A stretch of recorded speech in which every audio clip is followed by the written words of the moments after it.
मानक विहीन nursing home ने आज फिर ली एक गर्भवती महिला की जान।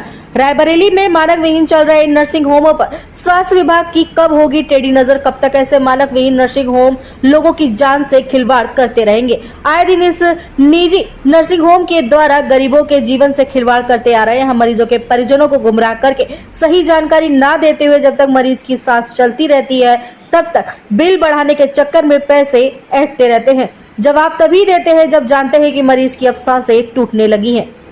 ऐसे में नर्सिंग होम पर स्वास्थ्य विभाग का कोई भी कंट्रोल नहीं रहता। यदि कोई मामला उजागर होता भी है तो स्वास्थ्य विभाग सिर्फ खाना पूर्ति कर इतिश्री कर देता है।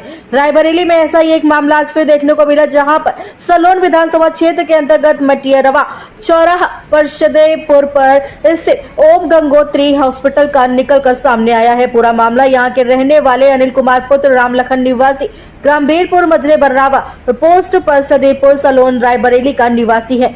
अनिल की पत्नी संजू देवी, जिसकी उम्र तकरीबन 27 वर्ष की वह गर्भवती थी, जिसको आशा बहू को बुलाकर दिखवाया गया तो उन्होंने बोला गंगोत्री हॉस्पिटल ले चल के दिखा दो। जिसके बाद गंगोत्री हॉस्पिटल परिषदपुर लाया गया।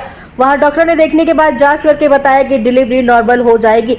कुछ समय बीतने के बाद डॉक्टर ने दवा बनाते हुए बोला कि ऑपरेशन करने से जच्चा बच्चा सुरक्षित रहेंगे, जिसके लिए 25,000 रुपए जमा करना पड़ेगा। प्रार्थी के पास तब बस 15,000 रुपए ही थे, जिसको मैंने जमा कर दिया। उसके बाद प्रार्थी ने डॉक्टर से बोला कि आप पैसे जो बाकी पैसे हैं वो सुबह जमा कर दूंगा। ऑपरेशन के बाद पत्नी की हालत सीरियस होती चली गई, जिसके बाद डॉक्टर ने लखनऊ ले जाने के लिए बोला। उन्होंने अपने माध्यम से भिजवाया था। वहीं डॉक्टर ने बताया कि ऑपरेशन करते समय पेशाब की नली को ब्लॉक कर दिया गया था, इसलिए इसका बचना मुश्किल है। कुछ देर बाद पत्नी की डेथ हो गई, जिसके बाद मैंने डॉक्टर साहब से फोन से संपर्क किया और कहा मेरी पत्नी नॉर्मल थी। अपने ऑपरेशन करके जो आपने ऑपरेशन कर दिया है उसका मुझे जो पैसा था वो भी आपने ले लिया। उसके बाद डॉक्टर ने बोला कि मैंने ऑपरेशन कर दिया है, मेरी जिम्मेदारी खत्म हो गई।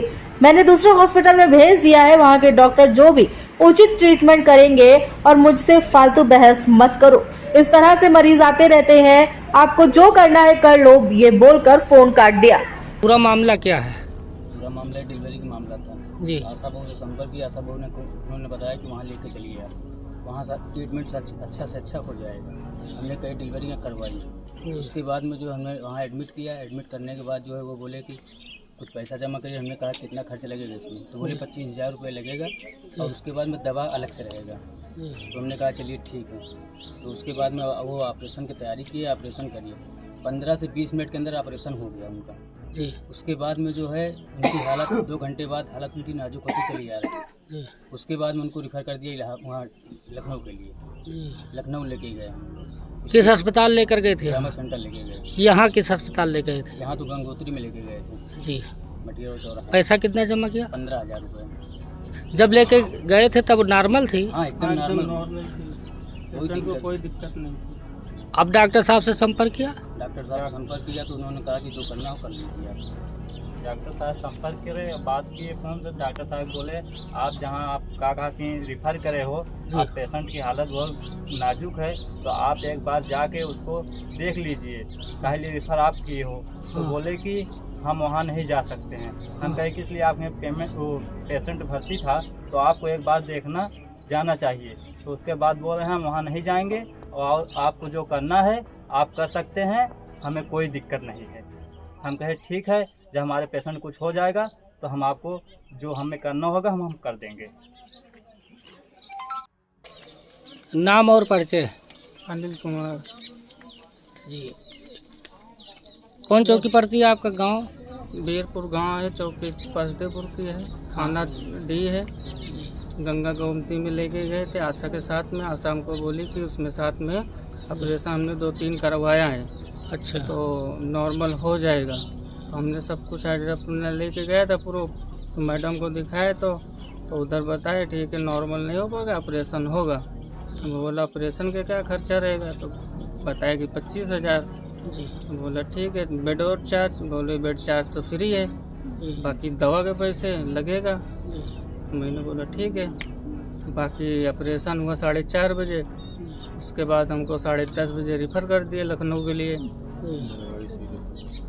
तो उसके बाद मेडिकल कॉलेज में। और वहाँ पे गए मेडिकल कॉलेज में तो हमारा कोई सब एडमिट तो कर लिए हमको, लेकिन हमारा उधर कोई सुनवाई नहीं हुआ। तो हमारे पेशेंट के हालत तो रास्ते में ही ज़्यादा ख़राब हो गई जी। क्योंकि उनकी नली यहीं पेशाब की नली बंद थी, वो जा ही नहीं रहा, पेशाब हो ही नहीं रहा था।